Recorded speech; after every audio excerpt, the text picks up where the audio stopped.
Cherry blossom सुन लो, अगर दीवार के साथ लगाया तो कॉर्नर टाइगर बन जाऊंगा। जितना डराने और दबाने की कोशिश करोगे उतना सख्त मुकाबला करूंगा। सिर्फ एक कॉल दूंगा और इस्लामाबाद में तुम्हें छुपने की जगह नहीं मिलेगी। इमरान खान का इंपोर्टेड हुकूमत को पैगाम, कहा कि कौम साथ खड़ी है, सिंध और बलूचिस्तान के अवाम को भी साथ मिलाना है। ये मनी लॉन्ड्रिंग करके डॉलर बाहर भेजते हैं जिससे रुपया गिरता है। ज्यादातर पैसा गरीब मुल्कों से अमीर मुल्कों में जाता है। शहबाज शरीफ और इसके बेटों की 16 अरब की करप्शन पकड़ी गई। जरदारी का उम्मी अकाउंट 100 अरब से भी ज्यादा का है। इमरान खान का भावलपुर में वकला कन्वेंशन से खिताब। इंपोर्टेड हुकूमत इमरान खान की मकबूलियत से परेशान, मनफी हथकंडों पर उतर आई। इमरान खान की तकरीर के दौरान भावलपुर, फैसलाबाद, शिकारपुर, बटियारी और जलालपुर, पीरवाला समेत कई शहरों में बोल न्यूज़ की नशरियात बंद कर दी गई। हुकूमती इक़दाम के बावजूद बोल न्यूज़ की रेटिंग पर फर्क न पड़ा। आज भी बोल रैंकिंग, व्यूज और रील्स में नंबर 1 पोजीशन पर बरकरार। तहरीक इंसाफ आज फैसलाबाद में सियासी ताकत दिखाएगी। सिक्योरिटी क्लियरेंस के बाद जलसागाह का मुकाम तब्दील। पहाड़ी ग्राउंड में होने वाला जलसा अब इकबाल स्टेडियम में होगा। इमरान खान का वीडियो पैगाम आ गया, अवाम से भरपूर शिरकत की अपील। ऑडियो टेप के जरिए से पीटीआई की साख मुतासर करने की कोशिश की गई। नून लीग गद्दारी के सर्टिफिकेट बांटना बंद करे। शौकत तरीन की प्रेस कॉन्फ्रेंस, कहा हमारी हुकूमत होती तो IMF से छुटकारा हासिल कर लेती। मुजम्मिल असरफ ने कहा कि हुकूमत ने IMF से मुश्किल तरीन मुआहिदा किया, उस पर अमल नहीं कर सकेगी। मंचर झील में पानी की सतह खतरनाक हद तक पहुंच गई। इंतजामिया ने करीबी इलाकों को खाली करने की हिदायत कर दी। दरियाए सिंध गुडू बैराज के मुकाम पर ऊंचे दर्जे का सैलाब बरकरार। कच्चे के सैकड़ों गांव ज़ेरे आब आ गए। कंबर का तारीखी शहर घाची कारों डूब गया। सक्खर के देहात ज़ेरे आब आ गए। जामशुरू में एक ही खानदान के 5 अफराद सैलाबी पानी में डूब कर जाम बहक।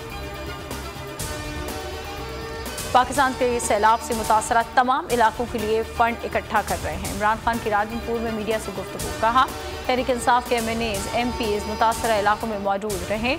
मुश्किल वक्त में मुतासरीन की पूरी इमदाद की ज़रूरत है। पानी उतरेगा तो गंदम की ज़बरदस्त फसल होगी। इमरान खान ने इमदादी सरगर्मियों का जायजा लिया। पाक फौज सैलाब ज़दगान के लिए उम्मीद की किरण। DG ISPR major general Babar Iftikhar कहते हैं इमदादी कार्रवाइयों में 6 अफसरान शहीद हुए। पाक बहरिया ने 10,000 से ज़ायद अफराद को रेस्क्यू किया। पाक फ़ज़ाइया ने 1,521 अफराद की जानें बचाईं। तमाम जनरल्स ने 1 माह की तनख्वाह सैलाब मुतासरीन के लिए वक्फ की। सैलाब और बारिशों से 1265 अफराद जाम बहक हुए। चेयरमैन NDMA की न्यूज़ कॉन्फ्रेंस, कहा मुल्क में 190% से ज़ायद बारिशें हुई। सैलाब से मुल्क के 80 अजला में 3,30,40,000 अफराद मुतासर हुए। 14,27,000 घरों को नुकसान पहुंचा। 5,563 किलोमीटर पर मुश्तमिल सड़कें तबाह हुई। 7.5 लाख मवेशी हलाक हुए। बोल न्यूज़ बन गया सैलाब मुतासरीन की आवाज़। बोल न्यूज़ की टेलीथॉन में आवाम की बढ़ चढ़ कर शिरकत। मजीद 1 करोड़ जमा। सैलाब ज़दगान के लिए अब तक 11 करोड़ रुपए के एहतियात जमा कर लिए गए। नादिया हुसैन, शाइस्ता लोधी और आलमगीर खान भी टेलीथॉन का हिस्सा बने।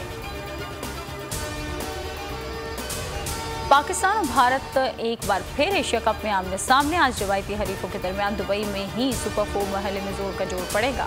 कौमी टीम ने तैयारियां मुकम्मल कर ली। अहम मुकाबले से कबल ग्रीन शर्ट्स को धचका। एक और फास्ट बॉलर शाहनवाज ठानी इंजरी का शिकार हो गए। और एशिया कप के सुपर 4 मरहले में श्रीलंका ने अफगानिस्तान को 4 विकेटों से हरा दिया। 176 रन का हदफ आइलैंडर्स ने आखिरी ओवर की पहली गेंद पर पूरा कर लिया। हेडलाइंस आप जान चुके। किसी भी खबर के लिए विजिट कीजिए हमारी वेबसाइट polnews.com और देखते रहिए सिर्फ पोल न्यूज़। एक बार फिर नंबर 1। सब्सक्राइब करें और बेल दबाएं ताकि कोई खबर रह न जाए।